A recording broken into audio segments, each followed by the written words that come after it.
দুজনে ক্লাসে গেলাম। প্রথম ঘন্টার সবেমাত্র 30 মিনিট অতিক্রম হয়েছে। আরও বাকি আছে 15 মিনিট। 15 মিনিট সময়টা অনেকক্ষণ, হয়তো আপনার কাছে না, তবে আমার কাছে সময়টা অনেকক্ষণ ছিল। ঋতুকে বারান্দায় ডেকে নিলাম। আমাদের ক্লাসে সকলের বন্ডিং বেশ ভালো। নিজেদের মধ্যে একটু আধটু ঝামেলা থাকলেও সিরিয়াস বিষয়গুলিতে সবাই খুব সতর্ক এবং যত্নশীল হয়ে ওঠে। ঋতুকে ডেকে আমি বাইরে নিয়ে গেছি দেখে বারান্দায় থাকা সবকটা ছেলে মেয়ে রুমের ভেতরে ঢুকে পড়ল। চোখ দেখে ওরা বুঝে নেয় যে যা কথা বলবো সেগুলো ওদের শুনতে মানা। ঋতুকে বললাম, তানহা কখন যাচ্ছে তাহলে? সত্যি সত্যি বলো। আমাকে শুধু এটাই বলো ও কখন যাচ্ছে, আর কিছু জানতে চাই না আমি। ঋতু বলল, প্রথম ঘন্টা করেই চলে যাবে। আমি বললাম, ও আচ্ছা, যাও তুমি। ঋতু চলে গেল। আমি আবার ক্লাসে ঢুকলাম।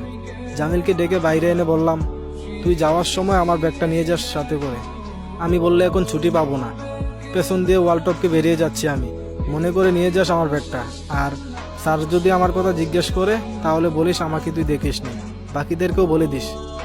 আমি চলে আসবো তখন ও পেছন থেকে ডেকে বলল, তুই যাচ্ছিসটা কোথায় সেটা তো বলে যা।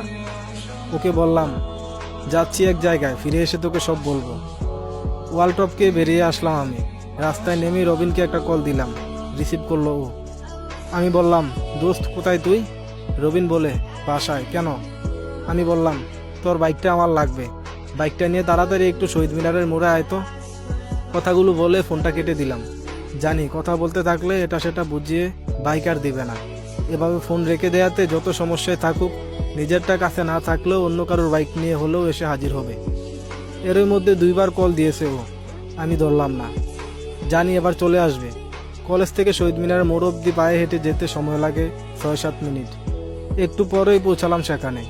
5 মিনিট দাঁড়ালাম আরও। এখানে আসার কারণ হলো তানহাদের বাসা থেকে যে একটি রাস্তায় এসে মেন রোডে উঠেছে সেটি এই শহীদ মিনারের মোড়েই, তাই এখানে আসা। রবিন চলে আসলো। আমাকে অক্ষত অবস্থায় দাঁড়িয়ে থাকতে দেখে ও আনলিমিটেড গালি দিতে শুরু করলো। আমি নাকি ওকে ভয় পাইয়ে দিয়েছি, এটা সেটা আরও কত কি।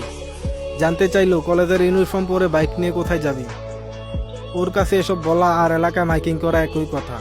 তাই বললাম, স্যারকে আনতে যাচ্ছি, রাস্তায় নাকি গাড়ি নষ্ট হয়ে গেছে ওনার। ও বলে, কোন স্যারকে? আমি বললাম, তুই এত কিছু জেনে কি করবি? বাইক নিয়ে আসতে বলেছি, নিয়ে এসেছিস, তোর কাজ শেষ।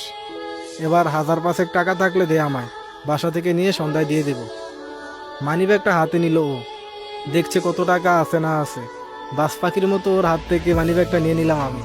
এই তো টাকা, নেয়ার মতো আছে 2টো 500 টাকার নোট আর 3টে 100 টাকার নোট, বাকি সব 10-20 টাকার নোট। 1300 টাকা নিয়ে নিলাম আমি। আমার এমন অবস্থা দেখে রবিন জানতে চাইলো, আচ্ছা সত্যি করে বলতো তুই ঠিক কি করতে চাচ্ছিস? আমি বললাম, চা খাওয়াবি? চল ওই দোকানটাতে বসে চা খাই। একটু দূরেই একটি দোকান দেখে ওকে বললাম। ও বলল, আমাকে বলবি না তাহলে? আমি বললাম, চা খাওয়াবি কিনা সেটা বল। বিরক্তির স্বরে ও বলল, আচ্ছা ঠিক আছে চল। চায়ের দোকানে বসে প্রায় 40 মিনিটের মতো পার করে ফেললাম। তানহাদের আসার কোনো লক্ষণই দেখছি না। অবশেষে বাধ্য হয়ে তানহাদের বাসার উদ্দেশ্যে রওনা দিলাম। কাছেই একদম, 3rd গিয়ারে চালালেও 1 মিনিটের বেশি সময় লাগবে না। পৌঁছে গেলাম তানহাদের বাসায়। একটা পিক আপ ভ্যান দাঁড় করানো আছে, যার মধ্যে ফ্রিজ, খাট, আলনা ইত্যাদি আসবাবপত্র রাখা। নিজেকে এই বলে সান্ত্বনা দিলাম, যাক বাবা, এখনো যাইনি তাহলে, অন্তত এসে দেখলাম তো। বাইকটা রেখে বাসায় ঢুকলাম আমি। একজন লোক জিনিসপত্র নিয়ে পিক আপে উঠাচ্ছে। বারান্দার গেটের তালা খোলাই আছে। রুমের দরজায় গিয়ে নক করলাম। ভেতর থেকে আন্টি বললেন, কে ওখানে? আমি বললাম, আন্টি আমি রিয়াদ। উনি এসে দরজা খুলে দিলেন। আমাকে দেখে বললেন, এসো বাবা, ভিতরে এসো। দেখো তো, বলা নেই কোয়া নেই, হুট করে তোমার আঙ্কেলের ট্রান্সফার হয়ে গেল। এত তাড়াতাড়ি কি জিনিসপত্র নিয়ে এক জায়গা থেকে আরেক জায়গায় শিফট হওয়া যায় বলো? তা কি মনে করে এখানে? আমি বললাম, আসলে আন্টি, আমি এদিক দিয়ে যাচ্ছিলাম তো, তখন বাসার সামনে পিক আপ দাঁড় করানো দেখে ভাবলাম গিয়ে দেখে আসি, এই আর কি। আন্টি বলল, বেশ করেছ, না আসলে হয়তো তোমার সাথে আমাদের আর দেখাই হতো না। আমি বললাম, কি যে বলেন আন্টি। আচ্ছা আন্টি, তানহা কোথায়? আন্টি বলে, ও তো রুমেই আছে, কিছুক্ষণ হলো কলেজ থেকে এসেছে। আমি এবার বললাম, আমি কি ওর সাথে একটু দেখা করতে পারি? আন্টি বলল, যাও, এতে আবার পারমিশন নেওয়ার কি আছে। ওর রুমের দরজায় গিয়ে নক করলাম। পরপর 2বার নক করার পরও ও দরজা খুলল না। 3য়বার নক করলাম, তবুও খুলল না। ফিরে যাব নাকি আবার নক করবো বুঝতে পারছিলাম না। ঠিক সেই মুহূর্তে তানহা এসে দরজাটা খুলল। আমাকে দেখে ও বলল, আপনি? আপনি এখানে এসেছেন কেন? ওর চোখ দুটো লাল টকটকে হয়ে গেছে, সাথে চেহারাটাও। বুঝতে আর বাকি রইল না যে ও রুমে কাঁদছিল। দরজা নক করার শব্দ পেয়ে ওয়াশরুমে গিয়ে মুখে পানি দিয়ে এসেছে। আমি বললাম, কাঁদছিলে কেন তুমি? ও বলল, আমি কাঁদবো কেন, আর কার জন্যই বা কাঁদবো আমি? আমি বললাম, তোমার চোখ মুখ তো তাই বলছে আমায়। ও বলল, মুখ ধুয়েছি তাই পানি লেগে আছে। আমি বললাম, সাত সাগরের পানি ঢেলে দিলেও কি আর তোমার চোখের পানি আমার থেকে আড়াল করতে পারবে? ও বলে, আপনার কি আর কোনো প্রয়োজন আছে এখানে? যদি না থাকে তাহলে এখান থেকে আসতে পারেন, আব্বু চলে আসবে, আমাদের বেরোতে হবে। আমি ওকে বললাম, জাস্ট 2 মিনিটের জন্য দরজাটা চাপিয়ে একটু বসবা প্লিজ, জাস্ট 2 মিনিট। ও বলে, কি বলবেন দাঁড়িয়ে থেকেই বলুন। আমি বললাম, প্লিজ জাস্ট 2 মিনিট। ও বলে, আচ্ছা আসুন ভিতরে। ও খাটে বসে আছে, আমি ওর সামনে হাঁটু গেড়ে বসে পড়লাম। ওর চোখে চোখ রেখে বলতে লাগলাম, অতীতে যা হবার হয়েছে। আমি জানি ওই দিন তোমার সাথে আমার এমন খারাপ ব্যবহার করাটা মোটেও ঠিক হয়নি। আমি এত কিছু বুঝি না আর বলতেও পারবো না, শুধু একটি কথাই বলবো, আমি তোমার সারা জীবনের দায়িত্ব নিতে চাই। এবার বলো, আমাকে কি সেই সুযোগটা দেয়া যাবে? আমার কথা শুনে ও কেঁদে উঠল। এটা কোনো কষ্টের কান্না নয়, এটা খুশির কান্না।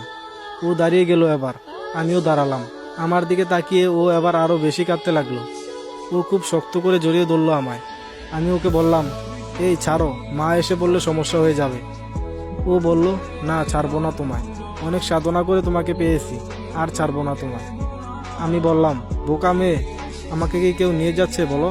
আমি তোমাকে ছেড়ে কখনো কোথাও যাব না, প্রমিস। এবার ও আমাকে ছাড়লো।